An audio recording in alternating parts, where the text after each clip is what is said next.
the middle of a beautiful magic in the middle of a beautiful magical pond ఏమంటాడు lies a bright pink lotus the number of lotuses doubles every day in this pond.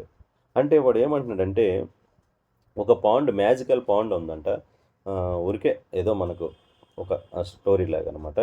ఒక magical pond ఉందట. అందులో మధ్యలో మిడిల్లో ఒక ఏ colour అంటున్నాడు, pink lotus. ఇదిగో pink lotus, pink colour lotus ఉన్నాయట. అవి ఏంటి, ప్రతిరోజు కూడా డబుల్ అవుతున్నాయి. ఓకే, సపోజ్ ఫస్ట్ రోజు ఇప్పుడు 1 ఉందనుకోండి, ఒక్కటి ఉందనుకోండి, నెక్స్ట్ రోజుకి ఎన్ని అవుతుంది, 2 అవుతుంది అనమాట. ఒక్కటే కదా ఫస్ట్ ఉంటుంది.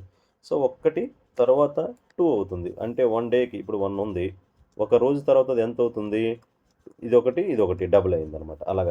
అలా అవుతుంది. అయితే after 30 days the pond completely covered with lotuses on which day was the pond half full. చూసారు ఇక్కడ ఏమంటున్నాడంటే వాడు, ఇక్కడ మొత్తం ఒక 30 daysకి ఆ పాండ్ అట ఫిల్ అయిపోయింది, మొత్తం ఫ్లవర్స్తో ఫిల్ అయింది. అయితే ఇక్కడ మంచి క్వశ్చన్ అడిగాడు ఏంటంటే, సగం నిండడానికి, ఇప్పుడు టోటల్ నిండడానికి 30 days పట్టింది, సగం నిండడానికి, అందులో ఆఫ్ అవడానికి ఎన్ని రోజులు పడుతుంది? ఎస్, 15 కదా. అందరూ 15 చెప్తారు, అది తప్పు. అవునా, 15 కాదు. జనరల్గా అలాగే అనుకున్నాం, అదేముంది. సో 30 అదేంటి సార్, కంప్లీట్ చెరువు ఆ పాండ్ అనేది కంప్లీట్గా నిండడానికి 30 days పడితే మరి సగం నిండడానికి 15 days కదా పడుతుంది సార్ అంటే రాంగ్. ఎందుకు రాంగ్ అంటే ఒక్కసారి జాగ్రత్తగా వినండి, మీకు చెప్తాను నేను. ఎందుకంటే ఇప్పుడు ఫస్ట్ డే, ఇప్పుడు చెప్పాను కదా మీకు, ఇక్కడ ఫస్ట్ డే ఎంత అయింది సార్ అంటే, ఫస్ట్ డే ఇక్కడ క్లారిటీగా మీకు ఇంకా క్లారిటీగా ఎక్స్ప్లెయిన్ చేస్తాను. ఒక్క నిమిషం చూడండి. 1 ఉంది, ఫస్ట్ డే ఒక ఫ్లవర్ అనేది ఒక 2గా డివైడ్ అయింది. 1 చూసారా. ఇప్పుడు సెకండ్ డేకి ఏమవుతుంది, సెకండ్ డేకి చూసారా, ఇప్పుడు సెకండ్ డే అయినప్పటికీ ఇది డే 1 అనమాట. ఇది డే 1. ఇప్పుడు సెకండ్ డేకి చూడండి, సెకండ్ డేకి ఏమవుతుంది, ఈ ఫస్ట్ ఫ్లవర్ ఏమో మళ్ళీ 2గా డబుల్ అవుతుంది, ఈ సెకండ్ ఫ్లవర్ కూడా మళ్ళీ డబుల్ అవుతుంది. అంటే ఇప్పుడు సెకండ్ డేకి 4 అయ్యాయి లేదా అంటే మీకు అర్థమవుతుంది కదా. ప్రతి డేకి డబుల్ అవుతున్నాయి, ప్రతి డేకి అవి డబుల్ అవుతున్నాయి. అంటే ఫస్ట్ రోజు 1, సెకండ్ రోజు ఏమో 2 అయ్యాయి, ఇదిగో 2 అయ్యాయి, అందుకే 1 into 2 రాశాను. థర్డ్ డేకి ఏమో 4 అయ్యాయి, కాబట్టి ఇంకా 2తో మల్టిప్లై చేస్తా. థర్డ్ డేకి 4 అయ్యాయి, అర్థమవుతుంది కదా, ఇదిగో 4 అయ్యాయి.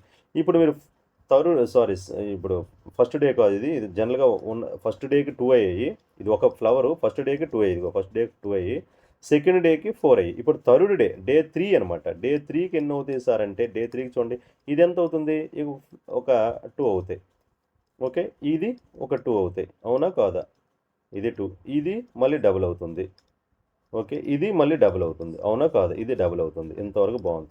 ఇప్పుడు చూడండి, ఇవి 2 మొత్తం ఎన్ని 2s 4. ఎన్ని అయ్యాయి థర్డ్ డేకి, ఎన్ని అయ్యాయమ్మా 8 అయ్యాయి.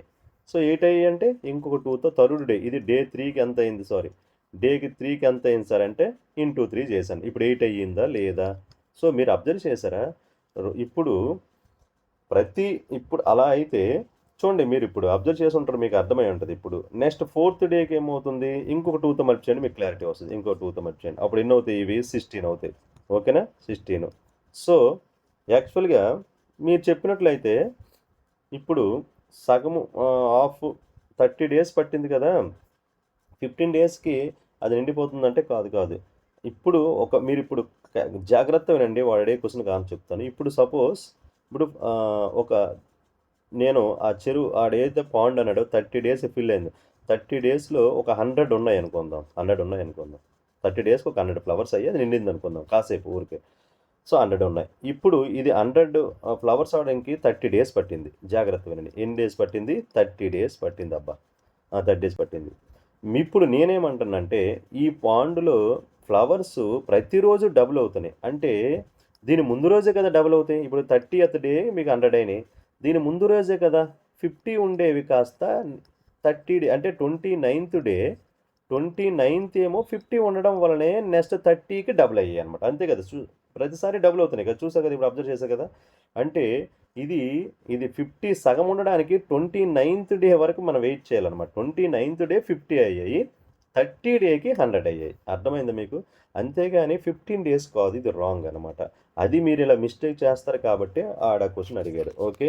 అది దీని క్లారిటీగా మీకు ఎక్స్‌ప్లనేషన్. నెక్స్ట్ చూడండి. దెర్ ఈజ్ ఎనదర్ పాండ్, ఇంకొక pond. There is another pond in which the number of lotuses triple every day. అంటే ఇక్కడ ప్రతిరోజు ట్రిపుల్ అవుతుంది.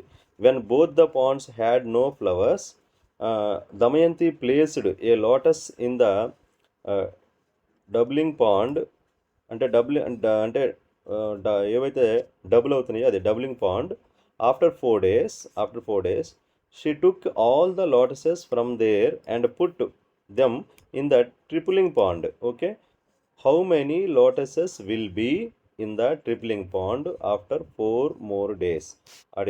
ఏమంటుంటానంటే ఇప్పుడు ఒక డబుల్ అయ్యే పాండ్ నుంచి ఒక 4 days తర్వాత ఒక లోటస్ ఒక 4 days తర్వాత ఉంచి అవి ప్రతిరోజు డబుల్ అవుతున్నాయి. సేమ్ మనం ఇందా చెప్పినట్లే ఒక 4 days తర్వాత. ఓకేనా. 4 days తర్వాత ఏమవుతుంది చెప్పండి. చూడండి, after the first 4 days number of lotuses, first ఒకటి ఉంచింది కదా, ఒకటి ఫస్ట్, ఆ నెక్స్ట్ రోజుకి ఏమవుతుందంటే డబుల్ అవుతాయి. అవునా కదా. 1 into 2 అవి 2 అవుతాయి. థర్డ్ డేకి 4 అవుతాయి. అందువల్ల ఇంటూ 2 ఇది థర్డ్ డే. ఇది తర్వాత ఇది first day, second day, third డేకి నెక్స్ట్ ఫోర్త్ డే. అర్థమైంది కదా మీకు. సో 1 లోటస్ ఫస్ట్ డేకి ఇంటూ 2 డబుల్ అవుతాయి. సెకండ్ డేకి into 2, third day into 2, fourth day ఇది రాసాం. అంటే ఇప్పుడు ఎక్స్పోనెన్షియల్ ఫామ్ రాయమన్నాడు. ఎక్స్పోనెన్షియల్ ఫామ్ ఎంత అవుతుంది? 2 power 4 అనమాట. ఇదిగో 2 power 4 ఆడే ఇచ్చాడు. సో అలాగే ఆఫ్టర్ నెక్స్ట్ 4 days ఆ తర్వాత ఏం చేసింది? The number of lotuses 2 power 4. అంటే ఇప్పుడు చూడండి, ఆల్రెడీ ఇప్పుడు మరొక ట్రిపుల్ అవ్వడం అంటే ఏంటంటే 3తో మల్టి చేయాలి. ఇప్పుడు డబుల్ అంటే ఇంటూ 2 అయింది, ట్రిపుల్ అంటే ఇంటూ 3 అవుతుంది. అవునా కాదా? ఇప్పుడు ఆల్రెడీ 2 power 4 ఉన్నాయి. సో ప్రతిరోజు 3 అవుతున్నాయి. దానికి ట్రిపుల్ అవుతున్నాయి. ట్రిపుల్ అవ్వడం అంటే ఇంటూ 3 అవుతాయి. అవునా కాదు? ట్రిపుల్ అవ్వడం అంటే ఈ 2 power 4 అవుతుంది. అది ట్రిపుల్ అవ్వడం అంటే. నెక్స్ట్ రోజుకి ఈ 2 power 4 మళ్ళీ ట్రిపుల్ అవుతుంది, ఇంకో అలా అనమాట. అందుకనే ఇంకా ఇంటూ 3. ఓకే. ఇంకా సో ఫస్ట్ డేకి ఆల్రెడీ 2 power 4 ఉన్నాయి. ఫస్ట్ డేకి 2 power 4 into 3. సెకండ్ డేకి ఇంటూ 3, థర్డ్ డేకి ఇంటూ 3. ఇప్పుడు ఇది ఎలా ఎక్స్పోనెన్షియల్ ఫామ్ రాస్తే ఇది 2 power 4. ఇవన్నీ ఉన్నాయి చెప్పండి. 3 power 4. ఇదిగో 3 power 4. అర్థమైంది కదా మీకు. ఏది what is Damayanti had changed the order in which she placed them flowers in the lakes, how many lotus would be there? ఇప్పుడు ఆమె ఆ లోటస్లో ఉంచిన ఫ్లవర్స్ ఏవైతే ఉన్నాయో, ఓకేనా, ఒకవేళ మార్చి ఉంటే, అంటే వాడు ఏమన్నాడు, ఒకవేళ దమయంతి చెరువులో చూడండి, Damayanti had changed the order, ఒకవేళ అది మార్చుంటే అంటే ఏంటి దాన్ని మార్చడం అంటే, ఒక 4 రోజులేమో ఫస్ట్ ఏమంటున్నాడు, ట్రిపుల్ అయ్యే పాండ్లో ఉంచి ఆ తర్వాత వాటిని డబుల్ అయ్యే పాండ్లో ఉంచుంటే ఏం జరిగి ఉండేది అని అంటున్నాడు. ఓకేనా. సరే ఇక్కడ చూడండి, సేమ్ ఇప్పుడు అదే చూద్దాం. ఫస్ట్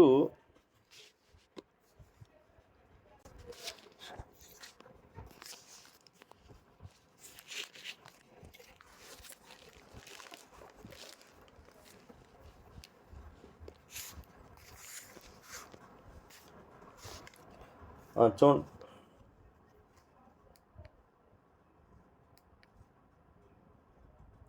ఇప్పుడు ఒక్కసారి చూడండి ఏం జరిగి ఉండేది అంటే, ఇప్పుడు ఒకవేళ అలా జరుగుంటే ఫస్ట్ ఇలా జరగాలి కదా. First 3 flowers. ఓకేనా. తర్వాత నెక్స్ట్ డేకి ఇంకో 3, నెక్స్ట్ డేకి ఇంకో 3, నెక్స్ట్ డేకి ఇలా జరగాలి. ఇది ఫస్ట్ జరిగి తర్వాత ఇలా జరగాలి. ఓకే. డబుల్, నెక్స్ట్ డేకి డబుల్, ఇంకా థర్డ్ డేకి ఇది, ఫోర్త్ ఇలా జరగాలి. సో ఇప్పుడు ఎంత అవుతుంది చూడండి ఒక్కసారి. ఇది చూడండి, 3 power 4 ఇంటూ 2 power 4. సో ఇప్పుడు సేమేనా ఇంతకుముందు. ఇప్పుడు ఆమె అలా ఫస్ట్ డబుల్ అయ్యే చెరువులో పెట్టి తర్వాత ట్రిపుల్ అయ్యే పాండ్లో పెట్టిన ఫ్లవర్సు, లేదా ఫస్ట్ ట్రిపుల్ అయ్యి తర్వాత డబుల్ అయ్యే దాంట్లో పెట్టిన ఒకటే ఆన్సర్ వస్తుందా లేదా అని అంటున్నాడు. ఓకే. సో ఒకటే వస్తుంది కదా. మీరు అబ్జర్వ్ చేయండి, సేమ్ మల్టిప్లై చేస్తే ఇక్కడ అక్కడ ఒకటే ఆన్సర్ వస్తుంది అనమాట. దీన్ని బట్టి మనకి ఏం అర్థమైందంటే, చూడండి ఒకసారి మీరు, సేమ్ ఆన్సరే వస్తుంది. అవే 3s అవే వస్తాయి. అంటే ఇప్పుడు ఎన్ని వచ్చాయి ఇవి? సో 3 2, ఇప్పుడు చూడండి, power 4 ఓకేనా. సో ఇప్పుడు ఏమైంది సార్ అంటే 3/4 ఇంటూ 2/4 ఎంత అవుతుందంటే ఈ రెండు 3 2s ఆర్ ఎంత 6/4 అవుతుంది అనమాట. ఓకేనా, ఎలా రాసినా అదే. ఓకే, టోటల్గా మనకి ఎంత అయింది 6/4. ఇది దాని ఆన్సర్. ఇదిగో చూసారా, 3 ఇంటూ 2 అందులో ఒక 3 ఇలాగ 1 2 3 4. Okay, 3 into 2 whole power 4. 3 2s ఎంత 6/4 అని క్లియర్గా చూపిస్తున్నాడు. ఓకేనా, అర్థమైంది కదా మీకు. అక్కడ ఒక 3/4 అంటే 3లు 3 ఇంటూ 2 3 ఇంటూ ఆ పెయిర్స్ అలా చేశాడు అనమాట. ఓకేనా, సో దీన్ని బట్టి మనకు ఒక ఫార్ములా వచ్చింది. ఏ ఫార్ములా ఇది, ఎలా ఏ ఫార్ములాగా ఉంచారంటే ఇక్కడ చూడండి, ఏ పవర్ సమ్, ఏ పవర్ కానీ ఏదైనా ఒకటి, ఏ పవర్ ఎం ఇంటూ, ఇదిగో ఇది ఏ పవర్ ఎం అనుకుందాం, ఇంటూ బి పవర్ ఎం. ఇక్కడ ఎం అని ఎందుకు రాస్తున్నామంటే పవర్స్ సేమే ఉండాలన్నమాట. ఇవి డిఫరెంట్గా ఉన్నా పర్లేదు, ఇదిగో ఇవి డిఫరెంట్గా ఉన్నా పర్లేదు, పవర్స్ సేమే ఉంటే అప్పుడు మనకు ఒక ఫార్ములా ఉంది. ఏంటది, ఈ రెండు మల్టిప్లై చేసి ఏ ఇంటూ బి కామన్గా ఏ ఇంటూ బి హోల్ పవర్ ఎం అని రాయొచ్చు. సో ఇంకో ఫార్ములా వచ్చింది. ఓకేనా, అర్థమైంది మీకు. ఇది ఒక ఫార్ములా. ఈ ఫార్ములాస్ని మనము ఎలా వచ్చాయని చెప్పడానికి కోసమే ఇదంతా ఇస్తున్నాడు అనమాట, ఇవి ఎలా యూజ్ చేయాలని చెప్పడానికి. సో ఇక్కడ చూడండి, సింప్లిఫై 10^4/5/4 అని ఇచ్చాడు and write in exponential form in general. So ఇక్కడ ఏంటంటే ఇది ఎం పవర్ ఎన్, ఇది ఎన్ పవర్ ఎన్ అలా ఉంటే, sorry M power A by N power A ఉంటే ఏమవుతుంది, దీని ఆన్సర్ m/n హోల్ పవర్ ఏ అవుతుంది. ఆ లెక్కన ఇది కూడా సేమ్ మనకు అలా వచ్చిందే ఇక్కడ చూడండి. సో ఇక్కడ దీన్ని ఎలా రాయొచ్చు అంటే ఈ ఫార్ములా యూజ్ చేసి m/n అంటే 10/5 హోల్ పవర్ 4 అని రాయొచ్చు. 10/5 అంటే ఎంత అవుతుందమ్మా, 5 1s 5 2s అంటే 2/4 దాని ఆన్సర్. ఓకేనా, రైట్. నెక్స్ట్ ఇక్కడ చూడండి, హౌ మెనీ కాంబినేషన్స్ అని ఇచ్చాడు. హౌ మెనీ కాంబినేషన్స్ అంటే ఏంటి చూడండి ఒకసారి, ఆ కాంబినేషన్స్ ఏంటో చూద్దాం. Raju has 4 dresses and 3 caps. How many different ways can Raju combine the dresses and caps. అంటే రాజు దగ్గర 4 డ్రెస్సెస్ అండ్ 3 క్యాప్స్ ఉన్నాయి. 4 డ్రెస్సులు 4 డ్రెస్సెస్ అండ్ 3 క్యాప్స్ ఉన్నాయట. అయితే చూడండి ఇప్పుడు ఫర్ ఈచ్ క్యాప్ ఈ can choose any of the 4 dresses. అంటే ప్రతి ఒక క్యాప్ పెట్టుకున్నప్పుడు ఇక్కడ చూడండి, ఒక క్యాప్ పెట్టుకున్నప్పుడు వాడు ఇందులో ఏదైనా ఒకటి సెలెక్ట్ చేయొచ్చు. అంటే అర్థమైంది కదా మీకు. ఒక క్యాప్కి 4 షర్ట్స్, లేదు ఒక షర్ట్కి 3 క్యాప్స్. ఓకే, ఒక షర్ట్కి 3 క్యాప్స్, ఏదైనా సరే ఎలా అయినా సరే అవుతుంది. అంటే వాడు ఒక క్యాప్ ఒకే క్యాప్తో 4 షర్ట్లు ఏదైనా వేసుకోవచ్చు. అలాగే ఒకే షర్ట్తో 3 క్యాపుల్లో ఏదైనా పెట్టుకోవచ్చు అని అంటున్నాడు. ఓకే, ఇక్కడ వరకు ఓకే కదా. ఇప్పుడు చూడండి 4 dresses, so for 3 caps. So ఏమవుతుంది ఇక్కడ చూడండి, 4 + 4 అంటే ఇక్కడ ఏంటి, దీని మీనింగు ఎన్ని క్యాప్స్ ఉన్నాయి, 3 క్యాప్స్ ఉన్నాయి. 3 క్యాప్స్ ఉన్నాయి కదా. 3 క్యాప్స్ ఉన్నప్పుడు మనకేమవుతుందంటే 3 క్యాప్స్ ఉన్నప్పుడు ఫస్ట్గా మనకు ఛాన్సెస్ ఎన్ని ఉన్నాయి, 4 షర్ట్స్ ఉన్నాయి కదా. 4 షర్ట్స్ ఉన్నాయి అంటే ఫస్ట్ క్యాప్కి ఒక 4, సెకండ్ క్యాప్కి ఇంకో 4, థర్డ్ క్యాప్తో ఒక 4 డ్రెస్సులు వేసుకునే ఛాన్స్ ఉంది. అంటే టోటల్ ఎంత అయింది 12. ఓకే, సో అర్థమైంది కదా మీకు. 4 3s 12. ఓకే, 12 వచ్చింది. నెక్స్ట్ అలాగే 3 క్యాప్స్ ఉన్నాయి, ఒక షర్ట్కి 3 క్యాప్స్ అంటే ఫస్ట్ షర్ట్కి 3, ఫస్ట్ షర్ట్కి 3 క్యాప్స్, మళ్ళీ సెకండ్ షర్ట్కి ఇంకొక 3 ఛాన్స్ ఉన్నాయి, థర్డ్ షర్ట్కి ఇంకో 3 ఛాన్స్ ఉన్నాయి, ఫోర్త్ షర్ట్కి 3 ఛాన్స్ ఉన్నాయి. ఇప్పుడు ఇదెంత అయింది, 3 × 4 దట్ ఈజ్ 12. ఓకేనా, సో రెండు సేమ్ వచ్చాయి అనమాట. ఎలా రాసినా మనకు ఒక్కటే. ఓకే, అది.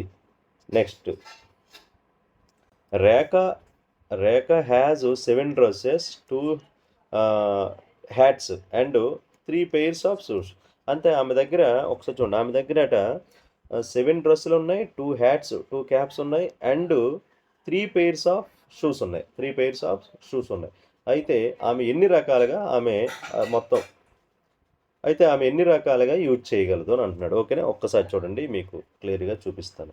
షూకి ఒక 7, అంటే ఈ షూ వేస్తూ ఈ 7 షర్ట్స్ కూడా ఏదైనా వేసుకోవచ్చు. అది 7 షర్ట్స్.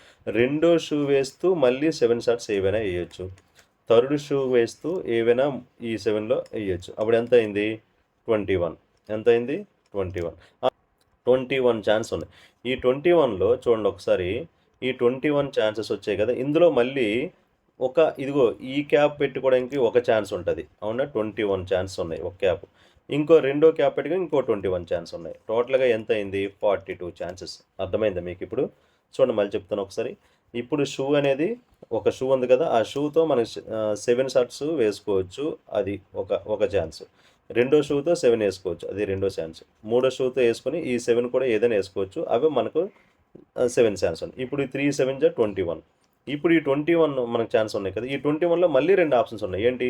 ఈ 21 ఈ షర్ట్స్ ఈ షూలు వేసుకుంటూ ఈ క్యాప్ పెట్టుకోవచ్చు, అదొక 21 ఛాన్స్. రెండో క్యాప్ పెట్టుకోవచ్చు, అదొక 21. అర్థమైంది కదా మీకు? టోటల్గా ఎంత వచ్చింది? 42 ఛాన్సెస్ ఉన్నాయన్నమాట. దీన్నే కాంబినేషన్ అంటారు. ఓకేనా? రైట్. ఇది అర్థమైంది కదా? నెక్స్ట్